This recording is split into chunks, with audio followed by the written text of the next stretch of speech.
नमस्कार विद्यार्थी मित्र मैत्रिणींनो. केसागर पब्लिकेशनच्या केसागर स्पर्धा या युट्यूब चॅनलवरती तुमचं पुन्हा एकदा स्वागत आहे. येणारी अपकमिंग तुमची कंबाईन मुख्य परीक्षा सोबतच राज्यसेवा मुख्य परीक्षेसाठी मानवी हक्क हा जो भाग आहे हा पार्ट आपण स्टार्ट करत आहोत. इतर बऱ्याच एक्झाम आहे जिथं तुम्हाला मानवी हक्क हा जो पार्ट आहे हा विचारला जातो. तर प्रॉब्लेम हा होतो की सिलेबसचा जो पार्ट आहे तो पार्ट सगळाच आपल्याला एकाच पुस्तकामध्ये मिळणं थोडंसं डिफिकल्ट जातं. पण तुमचा जो लॉचा पार्ट आहे तो स्पेशली PSI मेन्सला जे आपण म्हणतो, तर विधी म्हणून एक बुक आहे आपलं केसागर पब्लिकेशनचं. त्या पुस्तकामध्ये तुम्हाला सगळे कायदे एकत्रित मिळतील, म्हणजे वन स्टॉप सोल्युशन तुम्ही म्हणू शकता. इथं मी तुम्हाला आपल्या ऑफिशियल वेबसाईटवरती प्रत्येक वेळेस पुस्तकांच्या लिस्ट दाखवलेल्या आहेत, आजही दाखवते. ऑफिशियल वेबसाईट वरती जेव्हा तुम्ही जाल तेव्हा तुम्हाला इथं सेक्शन मिळतील. MPSC, PSI, STI, ASO, grade C आहे, UPSC आहे, अदर एक्झाम मराठी UPSC. सोबतच आपल्या केसागर करिअर अकॅडमी वरती कंबाईन 2024 साठी बॅचेस पण चालू झालेले आहेत. डिस्क्रिप्शन बॉक्स मध्ये तुम्हाला लिंक मिळून जाईल. तर आज आपण बघत आहोत मानवी हक्क. तर मानवी हक्कासाठी तुम्ही जेव्हा PSI, STI, ASO मध्ये जाल तेव्हा PSI मीन्स पेपर सेकंड मध्ये तुम्ही जेव्हा पेपर सेकंड साठी जे बुक्स लागतील ना, हे सगळे बुक्स तुम्हाला इथं दिसून जातील. इथं बघा, भारताचे शेजारी राष्ट्राशी संबंध असतील, भारतीय राज्यघटना आहे, किंवा भूगोल आहे, आर्थिक पाहणी आहे, गव्हर्नन्सचा पार्ट आहे. जो जो पार्ट तुम्हाला मेन्सला विचारला जातो सगळे बुक्स तुम्हाला इथं अवेलेबल आहेत. पुस्तक न वापरल्यामुळे काय होतं, म्हणजे मेन्सचा सिलेबस कसा असतो, स्पेसिफिक असतो, बरोबर. तर काय होतं, मेन्स साठी जर स्पेशली तुम्ही एफर्ट्स नाही घेतले ना, तर तिथं आपले मार्क्स जाऊ शकतात. प्रिलियमचा जेवढा पार्ट आहे तेवढा आपण करून घेतो, पण जो पार्ट स्पेसिफिक आपल्याला मेन्सला आहे ना, तो पार्ट आपल्याकडून राहतो आणि मग आपला जो स्कोर आहे तो कमी येतो. ठीक आहे, ओके. पंचायती राजचा भाग आहे, त्याच्यानंतर तुम्हाला संबंधित कायदे विचारले जातात. तर आज जो पार्ट आपण घेतोय ना, आज पार्ट या पुस्तकातून आपण घेतोय. PSI, STI, ASO main exam paper 2 संबंधित कायदे. या पुस्तकामध्ये तुम्हाला सगळे कायदे एकत्रित मिळतील. सगळे म्हणजे जेवढे कायदे तुम्हाला PSI मेन्सला विचारले जातात ना, तेवढे सगळे कायदे तुम्हाला या पुस्तकामध्ये मिळून जातील. पुस्तकाची प्राइस आहे 296 रुपये. जास्तीत जास्त एक 7 ते 8 दिवसामध्ये पुस्तक तुम्हाला मिळून जातं. ओके, ठीक आहे. जर तुमचे काही डाऊट असतील पुस्तकासंबंधी तर तुम्ही कमेंट बॉक्स मध्ये मला विचारू शकता. चला, बाकी अदर बुक्स पण तुम्हाला मिळून जातील. पुस्तकाच्या बाबतीत काही डाऊट असतील तर तुम्ही विचारू शकता. ओके, चला. तर PSI, STI, ASO मानवी हक्क व जबाबदारी इम्पॉर्टंट पार्ट आहे, स्किप नाही केला पाहिजे. जस्ट एक मिनिट थांबा. चला बघा, तर इथे जर आपण बघितलं, आता मानवी हक्काशी संबंधित एक सगळाच पार्ट आपण इथं घेऊ शकत नाही. जर तुम्ही पुस्तक काढाल तर तिथं तुम्हाला मानवी हक्कांचा इतिहास आहे, किंवा त्याच्याबद्दलची जी पार्श्वभूमी वगैरे सगळं काही तुम्हाला पुस्तकात मिळून जाईल. पण इथे काय होतं, आपल्याकडे वेळेच्या अभावी जेवढा इम्पॉर्टंट पार्ट आहे तेवढाच आपण इथं घेत आहोत. ठीक आहे, ओके. बघा, तर मूलभूत हक्कांच्या रक्षणाची आपल्या राज्यघटनेमध्ये जी व्यवस्था करण्यात आलेली आहे, बरोबर. इंडियन पॉलिटीमध्ये तुम्ही मूलभूत हक्क, मार्गदर्शक तत्वे किंवा कर्तव्य असतील, हा पाठ तुम्ही अभ्यासलेला असेलच. तर मूलभूत हक्कांच्या रक्षणाची आपल्या देशात कशा प्रकारची व्यवस्था आहे हे आपण इंडियन पॉलिटीमध्ये बघितलेलंच आहे, किंवा मानवी हक्क शिकताना सुद्धा आपण थोडाफार संबंध त्याचा इथं घेतो. ठीक आहे, ओके. आता या ठिकाणी जर आपण बघितलं की राजकीय आणि घटनात्मक व्यवस्था, व्यवस्थित लक्ष द्या, राजकीय आणि घटनात्मक व्यवस्था किंवा अलीकडच्या काळामध्ये एज्युकेशन जे आहे, किंवा जो शिक्षणाचा झालेला वाढता प्रसार आहे, ठीक आहे, राजकीय सहभागाचं वाढतं प्रमाण आहे. ओके, जस्ट एक मिनिट थांबा.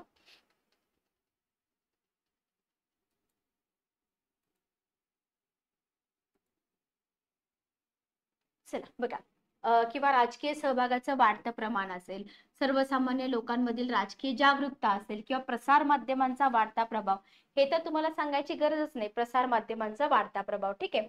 संयुक्त राष्ट्र संघटनेची मानवी हक्कांप्रतीची सतर्कता, इत्यादी कारणामुळे मानवी हक्कांच्या रक्षणाची विशेष काळजी घेतली जाऊ लागलेली आहे. म्हणजे इथं क्वेश्चन काय बनतो बघा, की कोणत्या कारणामुळे मानवी हक्कांच्या रक्षणाची विशेष काळजी घेतली जाऊ लागली आहे. ठीक आहे, हे सगळे रिझन आहेत आणि हे जे रिझन आहेत ना, हेच रिझन आपल्याला ऑप्शन मध्ये दिले जातात. 1 नंबर, 2 नंबर, राजकीय सहभागाचं वाढतं प्रमाण 3 नंबर, सर्वसामान्य लोकांमधील राजकीय जागरूकता 4 नंबर, किंवा प्रसार माध्यमांचा वाढता प्रभाव 5 नंबर. ठीक आहे, मग जर हे आपण आधीच वाचलेलं नसेल तर काय होतं, पेपरमध्ये जेव्हा आपण ऑप्शन बघतो तेव्हा आपण विचार करतो की अरे, मानवी हक्काच्या रक्षणाची विशेष काळजी घेण्यासाठी हे रिझन असू शकतं का, तर तेवढा वेळ आपल्याकडे असतो का, नसतो. त्याच्यामुळे पुस्तकामध्ये जे पॉइंट्स आहेत ना, तिथून कसे क्वेश्चन फ्रेम होतील हे तुम्ही थोडंसं लक्षात घेतलं पाहिजे. तर इथं टोटल तुम्हाला 5 ते 6 कारणं मिळत आहेत ज्याच्यामुळं मानवी हक्कांच्या रक्षणाची आता या स्टेजला विशेष काळजी घेतली जात आहे. ठीक आहे, ओके, क्लिअर. चला, आपल्या भारतीय राज्यघटनेमध्ये समाविष्ट जे आपले फंडामेंटल राईट्स आहेत, मूलभूत हक्क आहेत, तर या मूलभूत हक्कांच्या रक्षणासंबंधी प्रत्यक्ष राजघटनेतच तरतूद करून ठेवलेली आहे. तर आपल्या सगळ्यांना माहिती, याच्यामध्ये नवीन काहीच नाहीये. ओके, त्याच्यामुळे नागरिकांचे हक्क सुरक्षित राहण्यास अनुकूल राजकीय पर्यावरण इथं तयार झालेलं आहे. बघा, राज्यघटनेमध्ये तरतूद केली आहे म्हणून इथं काय झालेलं आहे, राजकीय पर्यावरण तयार झालेलं आहे. कसं, अनुकूल, बरोबर, अनुकूल असं पर्यावरण तयार झालेलं आहे. समजतंय. जर राज्यघटनेमध्ये तरतूदच नसती, आपण बघतो की मूलभूत हक्क, मार्गदर्शक तत्वे आणि कर्तव्य याच्यामध्ये मूलभूत हक्क फक्त न्यायप्रविष्ट आहेत, म्हणजे जर त्याचं उल्लंघन झालं तर आपण न्यायालयाकडे दाद मागू शकतो. पण मार्गदर्शक तत्वे आणि मूलभूत कर्तव्यांचं तसं आहे का, नाही. ओके, लक्षात आलं. चल पुढे जाऊया आपण. नेक्स्ट बघा, आता मानवी हक्कांवरती वाढतं आक्रमण आहे. ओके, याच्यामधून आता आपल्याला काय शिकायचं किंवा याच्यामधून आपल्या एक्झाम मध्ये काय विचारलं जाऊ शकतं, परीक्षा पद्धती किंवा बदलती परीक्षा पद्धती, प्रश्न विचारण्याची जी काही काठिण्य पातळी आहे, थोडेसे lengthy question, time consuming question, ज्यांची कॉन्सेप्च्युअल क्लिअरिटी चांगली आहे, अशाच विद्यार्थ्यांना फक्त क्वेश्चन सॉल्व्ह होतात. फक्त प्रिव्हियस इयर क्वेश्चन पेपर करून तुम्ही मुख्य परीक्षा पास होऊ शकत नाही. त्याच्यासाठी क्वालिटी बुक्स आणि तुमचा अभ्यास तेवढा स्ट्रॉंग असावा लागतो. बघा, तर मानवी हक्काचं रक्षण तर करायचंय किंवा मानवी हक्काच्या रक्षणाची व्यवस्था तर खूप चांगली केली जात आहे, लक्षात ठेवा. पण काय झालंय, तरी सुद्धा मानवी हक्कावर अतिक्रमण, बघा लक्षात घ्या, म्हणजे जरी काळजी घेतली जात असली तरी सुद्धा अतिक्रमण होण्याचे जे प्रकार आहे पूर्णपणे थांबलेला नाही. ही जी गोष्ट आहे ना, ही गोष्ट आपल्याला काय करावी लागेल, मान्य करावी लागते. बरोबर, म्हणजे याचा अर्थ असा नाही की काळजी घेतली जाते तर मानवी हक्कावरचं अतिक्रमण पूर्णपणे थांबलेलं आहे, असं नाही. इथं आपल्याला अतिक्रमण होत असलेलं दिसून येते आणि याच्याही पुढे जाऊन आपणास असं म्हणता येईल की मानवी हक्कावर अतिक्रमण होण्याचे जे प्रकार आहेत ना, इवन ते वाढतच आहेत. लक्षात घ्या, वाढतच आहेत. ठीक आहे, ओके. शासन यंत्रणा असेल, शासकीय अधिकारी असतील, पोलीस किंवा अन्य निमलष्करी दले असतील, येथील समाजातील वरिष्ठ जातींच्या व्यक्ती, आर्थिक सामाजिक दृष्ट्या प्रभावशाली असलेल्या व्यक्ती, हे सगळे जे घटक आहेत ना, या सगळ्या घटकांकडून काय होतंय, जे सर्वसामान्य लोक आहेत त्या सर्वसामान्य लोकांचं मानवी हक्क जे आहेत ना, ते पायदळी तुडवले जातात. आता याच्यावरती जास्त चर्चा करायला नको. आपण आपल्या आजूबाजूला भरपूर अशी उदाहरणं मिळतात की जे इकॉनॉमिकली स्ट्रॉंग लोक आहेत किंवा जे पॉलिटिकल बॅकग्राऊंड मधून आलेली लोक आहेत किंवा शासकीय अधिकारी असतील किंवा शासन यंत्रणा पण आहे. तर इथे काय होतंय, यांच्याकडून सर्वसामान्य लोकांचे जे मानवी हक्क आहेत ना, ते पायदळी तुडवले जात आहेत. अशी उदाहरणं आपल्या पूर्ण देशामध्ये अनेक ठिकाणी घडलेली आपल्याला दिसून येत आहेत. ठीक आहे, ओके. विशेषतः आता याच्यामध्ये जर तुम्ही स्पेसिफिक बघितलं तर दुर्बल घटक याच्यामध्ये जास्त चिरडले जातात किंवा दुर्बल घटकांचा जो बळी आहे ना, तो जास्त जातोय. ओके, हे तुम्हाला इथे लक्षात असेल, बळी ठरत आहेत. उच्च जातीची जे लोक आहेत ना, उच्च जातीच्या लोकांकडून दलितांवर होणारे अत्याचार, पुरुष प्रधान भारतीय संस्कृतीमध्ये आता पुरुष प्रधान भारतीय संस्कृती म्हणतोय पण सगळीकडे दिसून येते का, नाही, खूप काही सुधारणा पण झालेल्या आहेत. बरोबर, म्हणजे आपण सगळ्यांना त्याच्यामध्ये इन्क्लूड करतोय का, नाही, काही भागामध्ये काय होतोय, पुरुषांकडून स्त्रियावर अत्याचार केले जात आहेत किंवा राजकीय कार्यकर्त्यांकडून असतील, सर्वसामान्य लोकांवर आणले जाणारे दडपण असेल, विशेषतः जर तुम्ही ग्रामीण भागामध्ये गेलात तर जमीनदार वर्ग असतो, म्हणजे अगदी ब्रिटिश काळापासून आपण बघतोय सावकार वर्गाचा उदय कसा झाला वगैरे. तर हे जमीनदार, सावकार वगैरे जे लोक आहेत ना, यांच्याकडून जे सर्वसामान्य लोक आहेत किंवा ज्यांना गरीबच म्हणू आपण, तर अशा लोकांवरती काय होतोय, अशा लोकांवरती अत्याचार होतोय, त्यांचं शोषण केलं जातंय, बरोबर. तर इथं निमलष्करी दले, पोलीस दले असतील, नक्षलवादी असल्याच्या नावाखाली आदिवासी लोकांवर काय केले जात आहे, इथं अत्याचार केलेले आपल्याला दिसून येतात. म्हणजे थोडक्यात काय होतंय माहिती का, मानवी हक्काच्या उल्लंघनाची ही गंभीर उदाहरणं आहेत. Okay, clear. तर इथं मानवी हक्कांचं उल्लंघनच होत आहे. तर हे सगळं आपण काय बघितलं, हे सगळं आपण बघितलं मानवी हक्कांवरील अतिक्रमण, बरोबर. म्हणजे हे सगळे ऑप्शन तुम्हाला इथं पेपरमध्ये दिसू शकतात. फक्त फॅक्च्युअल डाटा करू नका, कॉन्सेप्च्युअल क्लिअरिटी पण तेवढीच राहिली पाहिजे.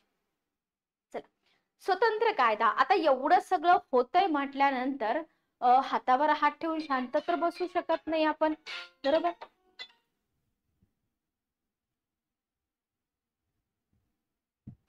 चला, तर आपण शांत तर बसू शकत नाही, बरोबर. मग कुठंतरी एखादा स्ट्रॉंग असा कायदा करणं गरजेचं राहतं.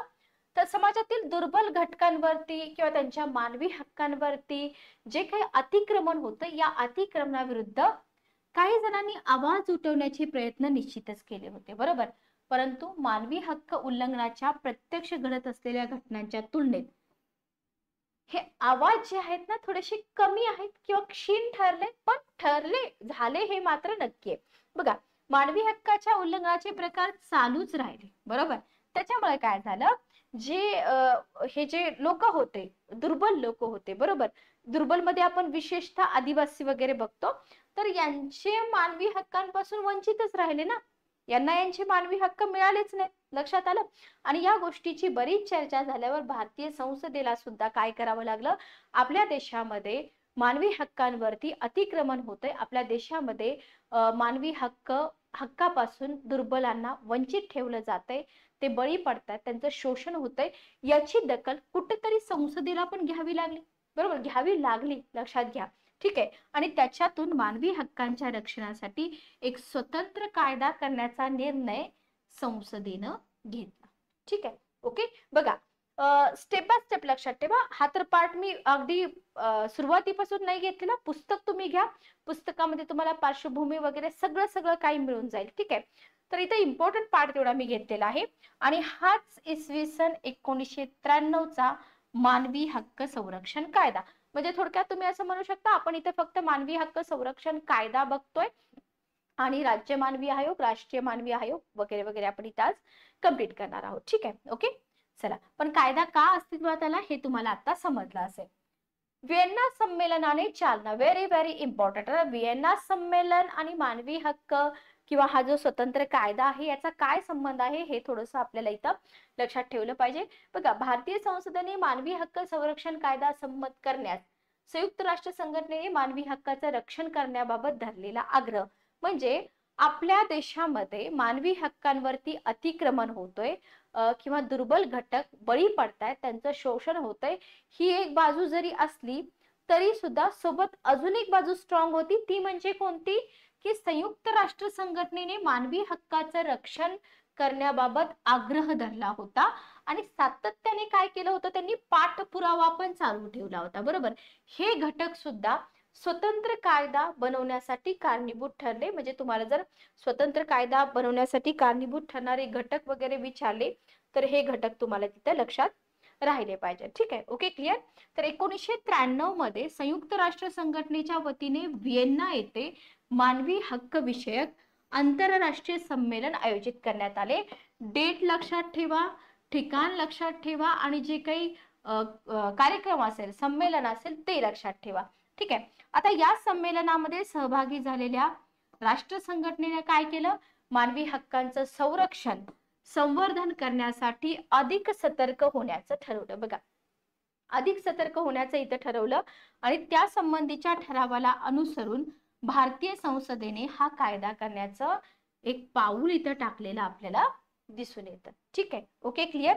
भारतीय संसदेच्या या कायद्यात राष्ट्रीय मानवी हक्क आयोग, राज्य मानवी हक्क आयोग आणि मानव हक्क न्यायालय यांच्या स्थापनेची तरतूद आहे.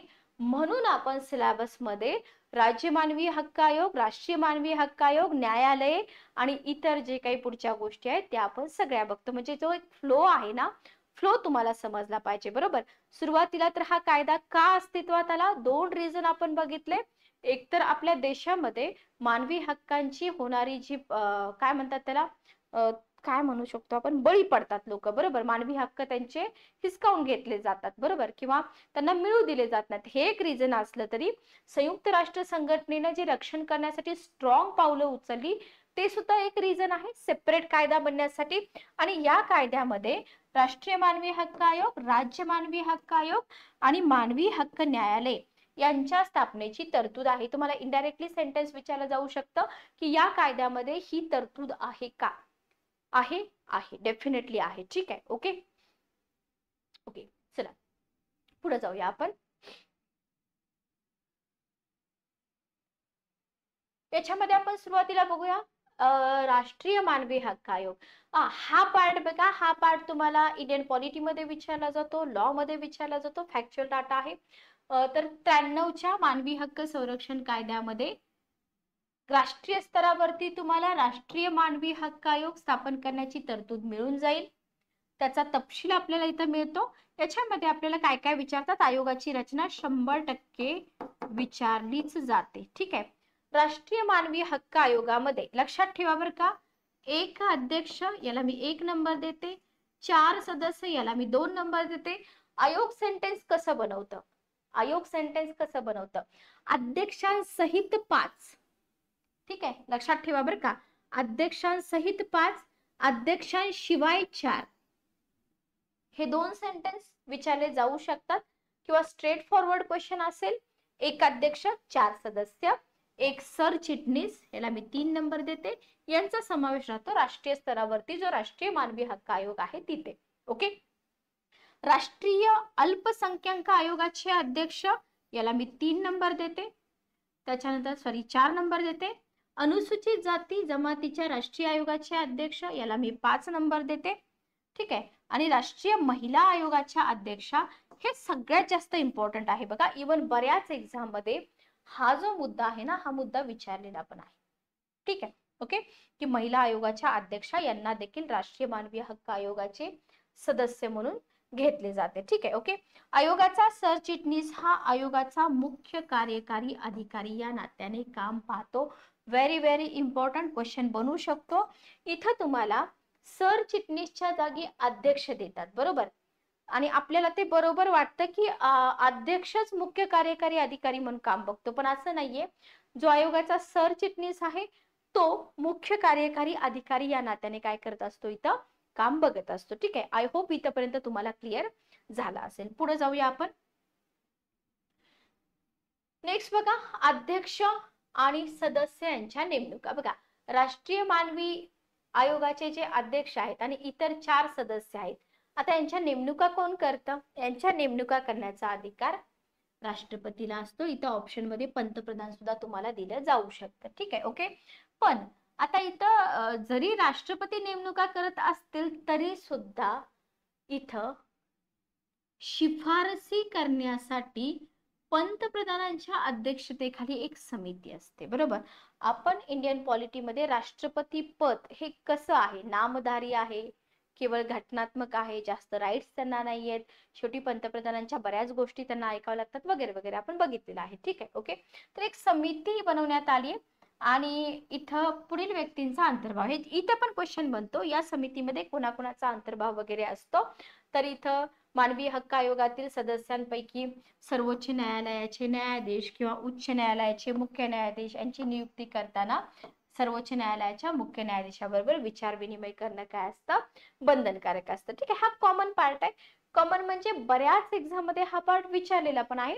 म्हणजे हे फ्रीचे मार्क असतात जे रिपीट तुम्हाला कंटेंट दिसून येतं. ठीक आहे, ओके. तर हे तुम्ही फक्त रिव्हिजन करून लक्षात ठेवायचं असतं, बाकी याच्यामध्ये अवघड काहीच नाही. आयोगाचे विशेष अधिकार. बघा, आता आयोगाला नक्की अधिकार काय आहे? ओके.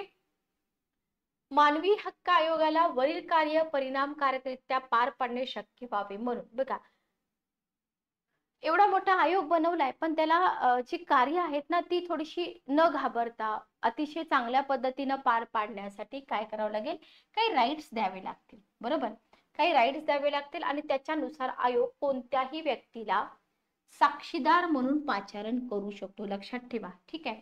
तिला शपथेवर साक्ष देण्यास सांगू शकतो. ओके, तो कोणताही कागदपत्र आपल्या पुढे हजर करण्याचा आदेश देऊ शकतो. कोणत्याही न्यायालयाकडून कार्यालयाकडून सार्वजनिक स्वरूपाच्या कागदपत्रांची मागणी करू शकतो. लक्षात ठेवा. आणि मानवी हक्क आयोगाला व्हेरी व्हेरी इम्पॉर्टंट दिवाणी न्यायालय म्हणून मान्यता मिळालेली आहे. याला करा IMP, IMP.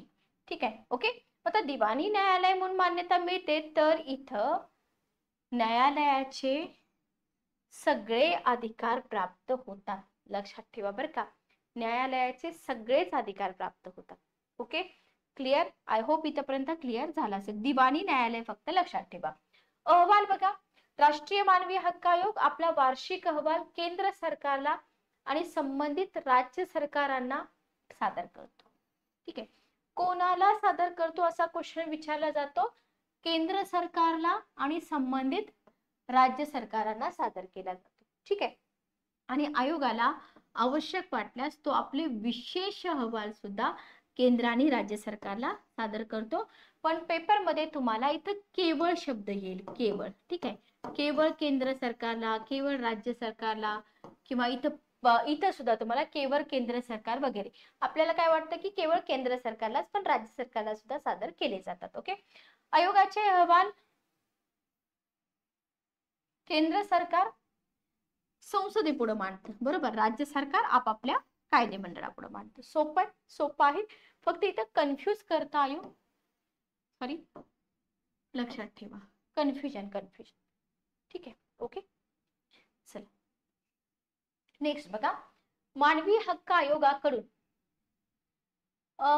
काही तक्रारी आहेत ज्या नाकारल्या जातात. बरोबर, विचारलं जातं तुम्हाला कोणत्या तक्रारी आहेत ज्या नाकारल्या जातात. साधारणपणे खालील प्रकारच्या तक्रारी आयोग नाकारू शकतो. ठीक आहे, ओके. तक्रारीच्या कालावधीस 1 वर्षाहून जर जास्त काळ झाला असेल तर आयोग अशी तक्रार नाकार. 1 वर्ष इम्पॉर्टंट आहे. ठीक आहे, व्हेरी व्हेरी इम्पॉर्टंट. प्रकरण न्यायालयामध्ये जर प्रलंबित असेल अशी पण तक्रार नाकारली जाऊ शकते. तक्रार जर सुस्पष्ट नसेल तरी नाकारली जाऊ शकते. बेनामी असेल, खोट्या नावानं केली असेल तर ही तक्रार नाकारली जाऊ शकते. बरोबर, लक्षात आलं. तक्रारीचे स्वरूप उथळपणाचे किंवा अविवेकी असेल तरी तक्रार नाकारली जाऊ शकते, किंवा तक्रार सेवाविषयक बाबींशी जर निगडीत असेल तरी सुद्धा तक्रार नाकारली जाऊ शकते. ठीक आहे, ओके, क्लिअर? आय होप इथपर्यंत क्लिअर झाला असेल. 5 पॉइंट आहेत. कोणत्या 5 प्रकारच्या तक्रारी नाकारल्या जातात तोंडपाठ करून ठेवा. विदिन अ सेकंड तुम्हाला तिथं उत्तरं आली पाहिजेत. आयोगाने मानवी हक्कांच्या उल्लंघनाच्या घटनाच्या संदर्भात मार्गदर्शक तत्वे जारी केली आहेत. ठीक आहे, ही मार्गदर्शक तत्वे सुद्धा आपल्याला विचारली जातात. कोणती आहेत मार्गदर्शक तत्वे बघा. कोठडीतील बलात्कार आणि मृत्यू, चकमकीतील मृत्यू, पोलीस कोठड्यांना भेटी, पॉलिग्राफ चाचणी, अटक करण्याविषयीचा सूचना, पोलीस आणि जनता यांच्यातील संबंध सुधारण्यासाठी पावले, कायद्यांचे मानवी हक्क, स्त्रियांचे हक्क, लहान मुलांचे हक्क, मानवी मैला वाहून नेण्यावर बंदी, मानवी अवयवांच्या बेकायदेशीर व्यापारावर बंदी, लहान मुलांच्या लैंगिक शोषणाची बातमी देताना प्रसार माध्यमांनी काही नियम पाळायचे असतात. बरोबर, तर ही तत्व आहेत, मार्गदर्शक तत्व. लक्षात ठेवा, टोटल 10 मार्गदर्शक तत्व आहेत, एक्झाम मध्ये विचारली जाऊ शकतात. ठीक आहे, ओके, क्लिअर? चला नेक्स्ट बघूया आपण. राष्ट्रीय मानवी हक्क आयोगाचं अधिकार आणि कार्य काय आहेत. बघा, राष्ट्रीय मानवी हक्क आयोगाचे अधिकार आणि हक्क तुम्हाला इथं दिलेत. मानवी हक्काचं उल्लंघन करण्यात आलेल्या ज्या तक्रारी आहेत ना त्या तक्रारींची चौकशी आयोगानं केली पाहिजे. बरोबर, ओके. सेकंड बघा, मानवी हक्काच्या उल्लंघनास प्रतिबंध करण्याचं जे कर्तव्य आहे त्या कर्तव्याकडे जर सार्वजनिक सेवकानं दुर्लक्ष केलं तर तक्रारीची चौकशी झाली पाहिजे. बरोबर, एखाद्या न्यायालयात मानवी हक्कांच्या उल्लंघनासंबंधीचं एखादं प्रकरण पडून राहिलं असल्यास संबंधित न्यायालयाच्या संमतीने त्यात हस्तक्षेप करणे. ओके. राज्य सरकारला पूर्व सूचना देऊन त्या राज्यातील कोणताही तुरुंग किंवा अन्य संस्था यांना भेटी देऊन तिथली जी परिस्थिती आहे तर त्या परिस्थितीची पाहणी करणं. ओके. मानवी हक्कांच्या रक्षणासाठी राज्यघटनेत किंवा अस्तित्वात असलेल्या कोणत्याही कायद्यात करण्यात आलेल्या तरतुदींचे समीक्षण करणे आणि त्या अधिक परिणामकारक बनविण्यासाठी आवश्यक त्या सूचना करणे. Okay, clear. तर हे अधिकार आणि कार्य आहेत. इवन मानवी हक्क विषयक आंतरराष्ट्रीय तह असतील, करार असतील, याचं अध्ययन सुद्धा या आयोगानं केलं पाहिजे. परिणामकारक फक्त अध्ययन करून चालणार नाही, त्याची अंमलबजावणी पण केली पाहिजे. बरोबर. आणि अंमलबजावणीसाठी काही उपाययोजना तिथं काय कराव्या लागतात, जारी कराव्या लागतात. ठीक आहे. मानवी हक्कांच्या क्षेत्रात संशोधन हाती घेऊन त्यास चालना देणे, समाजाच्या विविध विभागात मानवी हक्क साक्षरतेचा प्रसार करणे. जितकं सोपं दिसतं तेवढं सोपं नाहीये. सतत पुस्तक घेऊन रिव्हिजन केलं तरच तुम्हाला या सगळ्या गोष्टी लक्षात राहणार आहेत. ओके. 9 नंबर बघा, मानवी हक्कांच्या क्षेत्रात कार्य करीत असणाऱ्या सगळ्या संस्था शासकीय नसतात, काही संस्था अशासकीय पण असतात. बरोबर. त्यांच्या कार्याला प्रोत्साहन दिलं पाहिजे या आयोगाने. ओके, लक्षात आलं. मानवी हक्कांचं रक्षण, संवर्धन यांना चालना देण्यासाठी आवश्यक पडणारी अन्य कार्य आयोगानं हाती घेतली पाहिजेत. जी कार्य हाती घेतली ती कार्य काय म्हणतात सक्सेसफुली पार पण पाडली पाहिजेत. बरोबर. मग त्याच्यासाठी महत्वपूर्ण विशेषाधिकार पण दिले गेले पाहिजे. Okay, clear. चला नेक्स्ट बघा, मानवी हक्क आयोग केंद्र सरकारला सादर करतं, संबंधित राज्य सरकारला अहवाल. हे आपण पाठीमागं बघितलेलं आहे. ओके. मानवी हक्क पार्ट थोडासा विद्यार्थ्यांना बोरिंग वाटतो, पण मार्क्स मिळतात चांगले, लक्षात ठेवा. राज्य मानवी हक्क आयोग बघा, 1993च्या मानवी हक्क संरक्षण कायद्यामध्ये राज्य मानवी हक्क आयोगाची सुद्धा तरतूद आहे. फक्त राष्ट्राच्या ठिकाणी राज्य करून टाका, सोपं आहे. महाराष्ट्र राज्याच्या सरकारने जो आयोग स्थापन केला त्याला आपण महाराष्ट्र मानवी हक्क असं म्हणतो. तसं प्रत्येक स्टेटचा एक मानवी हक्क आयोग असतो. बरोबर. आयोगाची रचना सेम सिमिलर आहे बघा. इथं पण तुम्हाला एक अध्यक्ष, 4 सदस्य दिसतील. फक्त इथं सरचिटणीसच्या जागी एक सचिव दिसेल आणि तोच सचिव मुख्य कार्यकारी अधिकारी म्हणून काम पाहिजे. म्हणजे पाठीमागच्या सारखंच, फक्त सरचिटणीसच्या ठिकाणी काय येणार, सचिव येणार. ओके. मानवी हक्क आयोगाची रचना बघा. इथं बघा आपण बघितलं की अध्यक्ष आहेत, एक सदस्य, दुसरा सदस्य, बाकीचे 2 सदस्य. अध्यक्ष उच्च न्यायालयाच्या मुख्य न्यायाधीशपदी राहिलेली व्यक्ती, लक्षात ठेवा. 2 सदस्य आपण म्हणतोय, 4 सदस्य म्हणतोय, 4 पैकी 2 सदस्य हायकोर्टातील न्यायाधीशपदी असलेली किंवा राहिलेली. बरोबर. इतर राहिलेली, अध्यक्ष राहिलेली, असलेली नाही चालणार. राज्यातील जिल्हा न्यायाधीश पदावर असलेली किंवा राहिलेली व्यक्ती. बाकीचे 2 सदस्य मानवी हक्कांशी संबंधित बाबींचं ज्ञान किंवा व्यावहारिक अनुभव असलेले. व्हेरी व्हेरी इम्पॉर्टंट, याला करा IMP. असलेली आणि राहिलेली हे जे 2 शब्द आहेत ना, हे 2 शब्द तुम्हाला एक्झाम मध्ये कन्फ्युज करू शकतात. राज्य मानवी हक्क आयोग, आयोगाचा एक सचिव असेल आणि तो आयोगाचा मुख्य कार्यकारी अधिकारी असेल. हे आपण पाठीमागे बघितलेला आहे. जो पार्ट इम्पॉर्टंट आहे तो पार्ट मी तुम्हाला हायलाइट करून देत आहे. हा पार्ट आहे इम्पॉर्टंट. Okay, clear. चला नेक्स्ट बघा, आयोगाच्या सदस्यांच्या नेमणुका. सेम पाठीमागच्या सारखं. इथं बघा, नेमणुका कोण करता, पाठीमागं राष्ट्रपती होते, इथं राज्यपाल आहेत. ओके. शिफारसीसाठी इथं पण एक समिती असते. मग समितीमध्ये कोण असणार, तिथं पंतप्रधान, इथं मुख्यमंत्री, राज्य विधानसभेचा सभापती, सदस्य म्हणून गृह खात्याचा मंत्री, याला स्टार करा. ठीक आहे. विरोधी पक्षनेता, याला पण स्टार करा. हे सगळ्यात महत्वाचं. लक्षात आलं. क्लिअर. फक्त राष्ट्रपतीच्या ठिकाणी राज्यपाल, राज्यपालच्या ठिकाणी राष्ट्रपती, एवढंच चेंज केलं जातं. चला, ज्या राज्यात कायदे मंडळाचा विधान परिषद सभागृह अस्तित्वात असेल. आता आपल्याला माहिती की सगळ्याच राज्यामध्ये विधान परिषद अस्तित्वात आहे नाही. बरोबर. जिथं अस्तित्वात असेल त्या राज्यातील समितीत वरील सभासदांशिवाय विधान परिषदेचा अध्यक्ष हे अपवाद म्हणून तुम्हाला टाकलं जातं, कारण आयोगाला माहित असतं की हे विद्यार्थी 100% विसरणार. बरोबर. लक्षात आलं. मानवी हक्क आयोगाचा सदस्य म्हणून उच्च न्यायालयात अथवा जिल्हा न्यायालयात न्यायाधीशपदी भूषपत असलेली व्यक्ती उच्च न्यायालयातील मुख्य न्यायाधीशाबरोबर विचार विनिमय केल्याशिवाय नियुक्ती केली जाऊ शकत नाही, लक्षात ठेवा.